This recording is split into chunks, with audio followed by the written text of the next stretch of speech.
하나님 나라 백성인 하백 여러분, 하백의 성경 아카데미에 오신 것을 환영합니다. 이 시간은 신약을 읽다 54강 시간으로 함께 나눌 주제는 가르침 시대 제1부입니다. 바울의 성경 읽기에 따르면 주전 586년 하나님의 백성이 하나님의 명령에 순종하지 않으므로 포로로 끌려갔던 일에서 보듯이 이스라엘 또한 하나님의 의로운 진노 아래 놓여 있습니다. 따라서 바울은 아무도 율법의 공로로는 하나님 보시기에 의롭다함을 받을 수 없으며 오히려 율법은 인간의 마음에 있는 죄를 폭로한다고 주장합니다. 그는 온 세상이 하나님의 심판 아래 있다고 단호하게 결론 내립니다. 우상을 숭배하는 이교도와 불순종하는 이스라엘인들이 당하는 곤경을 당할 때에 복음은 밝은 빛을 비춥니다. 하나님의 공의는 이제 예수 그리스도를 믿음으로 말미암아 모든 믿는 자에게 드러납니다. 바울은 하나님 앞에서는 죄와 죄책에 관하여 아무 구분이 없다고 결연하게 언명합니다. 모든 사람이 죄를 범하였으며 하나님의 영광에 이르지 못하더니, 문자적으로는 부족하더니, 죄로 인해 인간이 처한 곤경과 영광의 부재 가운데 하나님의 해결책은 믿는 자는 모두 그리스도 예수 안에 있는 성량으로 말미암아 하나님의 은혜로 값없이 의롭다 하심을 얻는 것입니다. 그리스도의 구속은 애굽에서 노예 생활을 하다가 구속된 사건을 떠올리게 합니다. 그의 보혈은 유월절 어린 양의 피와 유사하여 하나님은 자기 백성에 대한 진노를 유월하게 하십니다.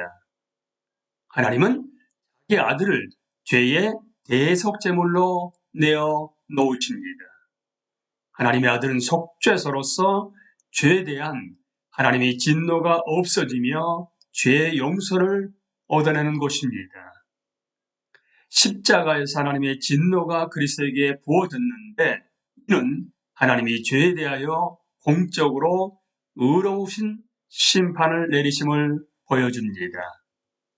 그리스도의 죽음은 우리의 대속이 되어 하나님이 자기도 의로우시며 또한 예수 믿는 자를 의롭다 하려 하심이었습니다. 이신칭의란 기독교 신학의 가장 소중한 보배입니다. 십자가 주위에 땀은 피로 적셔졌지만 여전히 평평했습니다. 그리스도 한 분 말고는 자랑할 여지가 전혀 없습니다. 그리스도가 십자가에서 행하신 사역은 믿는 모든 자에게 반드시 필요한 것이며 온전한 것입니다. 십자가에 무엇을 더하든지 십자가를 약화시킬 뿐입니다. 여기 십자가에서는 유대인과 이방인 모두 그리스도를 믿는 믿음으로만 의롭다 선포됩니다. 로마서 4장에서 바울은 이스라엘의 조상인 아브라함에게 화제를 돌려 언제나 하나님의 뜻은 믿음을 통해 경건하지 않은 자들을 의롭다고 하시는 것이었음을 밝힙니다. 우리는 구약 연구를 통해 아브라함은 경건하지 않은 사람이었지만 하나님을 믿을 때 의롭다함을 입었음을 알고 있습니다. 하나님은 아브라함의 나이가 많고 그의 아내는 아이를 낳을 수 없는 상태였지만 많은 자손을 약속하십니다. 하지만 아브라함은 그러한 여건에도 불구하고 하나님이 약속하신 것을 이루어 주시리라 믿습니다. 아브라함은 하나님이 죽은 자를 살리신다는 것을 온전히 확신하는 부활신앙을 소유했습니다. 하나님은 그 족장이 은혜를 받을 만한 어떤 공로가 있거나 그러한 판단을 받을 가치가 있기 때문이 아니라 은혜의 선물로 아브라함을 의롭다 하신 것입니다. 바울은 시편 32편을 인용하면서 과분한 용서의 축복을 누린 또 다른 사람의 경험으로 다윗왕을 듭니다.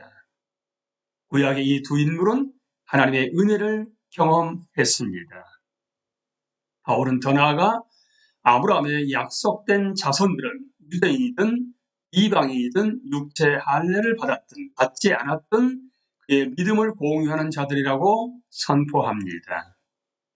믿는 자들은 하나님의 은혜로운 약속에 따라 아브라함의 자손, 세상의 상속자로 인정되는 것입니다. 그리스도를 믿는 믿음으로 이방 민족을 받아들이는 것은 하나님이 아브라함에게 하신 약속, 즉 아브라함이 많은 민족의 조상이 되게 하시겠다는 약속을 성취하는 것입니다. 믿는 자들은 믿음으로 의롭다 하심을 받은 후에 우리 주 예수 그리스도로 말미암아 하나님과 화평을 누리게 됩니다. 하나님의 임재와 평화가 그들에게 내립니다. 그들은 하나님께 나아갈 권한을 얻고 하나님의 은혜 가운데 언약 백성이 되어 섭니다. 믿는 자들은 하나님의 영광의 소망만이 아니라 현재의 고난도 즐거워합니다. 하나님의 주권적인 손 아래서는 고난도 인내와 성품과 소망을 만드내기 때문입니다. 자기 백성을 향한 하나님의 사랑은 그리스도의 십자가로 영원히 입증되었습니다. 또한 이제 그 백성들은 그리스도 한 분만 자랑하게 됩니다. 바울의 편지는 더 나아가 아담과 그리스도를 비교하면서 첫 결정에 달합니다. 동산에서 아담은 하나님의 명령에 불순종하였고 그 결과로 사망을 낳았습니다. 또한 모든 인간은 아담의 후손이기 때문에 그들 역시 죄와 사망이라는 현실을 공유합니다. 바울은 이 이야기를 불러내어 한 사람으로 인해 죄가 세상에 들어왔고 죄로 인해 사망이 들어왔다는 점에 주목합니다. 그는 더 나아가 모든 인류가 죄를 저질렀기 때문에 그들은 사망이라는 인간의 권경을 공유한다고 설명합니다. 하지만 바울은 인간의 이야기에 대한 해답을 두 번째 아담에서 찾습니다. 왜냐하면 아담의 불순종이 사망을 낳았던 것과 동일하게 그리스도의 순종은 생명을 낳았기 때문입니다. 또한 아담의 범죄가 심판을 낳은 것처럼 그리스도의 의로우심은 칭의를 낳습니다. 바울은 이를 간결하게 다음과 같이 정리합니다. 한 사람이 순종하지 아니함으로 많은 사람이 죄인 된 것 같이 한 사람이 순종하심으로 많은 사람이 의인이 되리라. 의로움은 선물로 주어지는 것입니다. 책은 예수의 대속 죽음을 통해 무료가 되는데 예수는 십자가에서 죽기까지 순종합니다.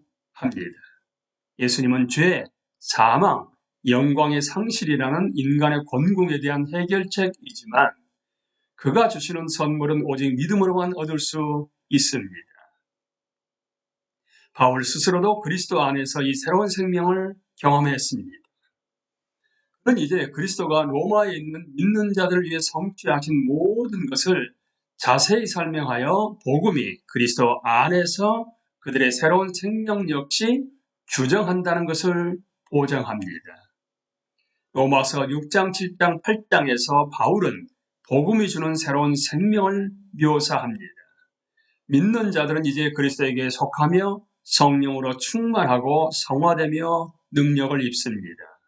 이 장들은 칭의가 성화로 나아가며 회심은 그리스도를 닮아가게 하는 변화를 낳는다는 바울의 목회적 확신을 드러냅니다. 그는 은혜의 복음을 전함으로 오히려 죄를 부추겼다는 비난까지 받았습니다. 하지만 바울은 이러한 죄목을 결연하게 부인합니다. 실제로 바울은 그리스도와 하나가 된다는 것은 한 사람의 옛 삶이 그리스도와 함께 십자가에 못 박히는 것이라고 믿습니다. 이는 예전에 이방인이었던 이들에게도 또한 독실한 이스라엘인들에게도 동일하게 적용되는 것입니다. 모든 사람은 반드시 자신을 죄에 대해서는 죽고 그리스도와 함께 산 것으로 여기고 새로운 삶 가운데 걸어야 합니다.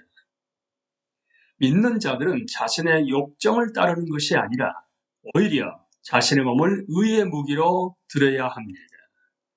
그는 하나님의 종이 되기 위하여 죄에서 자유로워졌으며 그렇게 성화와 영생에 이릅니다. 바울은 로마에 거하는 자신의 이스라엘 동족들에게 그들 역시 예전의 생명에 대해서는 죽고 그리스도 안에서 새 생명을 얻도록 부름받았다는 사실을 일깨워 줍니다. 바울은 그들이 하나님이 영감으로 주신 토라를 소유하고 있다고 하더라도 그들의 삶이 이방인들과 마찬가지로 죄악된 욕정과 불순종으로 가득했기 때문에 그들도 이제 새로운 삶 가운데 걸어야 한다고 촉구합니다. 우리는 이 시간에 로마서에 대해서 함께 나누었습니다. 강의를 마치겠습니다. 감사합니다.